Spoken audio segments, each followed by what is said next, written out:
जगन्नाथ कण्ठशोभितकौस्तभ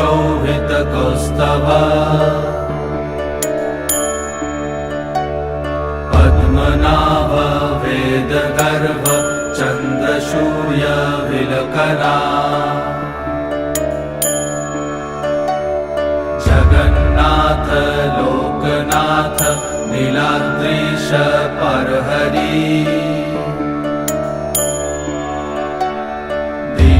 दीनबन्धुर्दया सिन्धु कृपालु जनरक्षका कम्बुपाणि चक्रपाणि पद्मनाभ नरत्तम जगत्तं पालको व्यापी सर्वव्यापी सुरेश्वर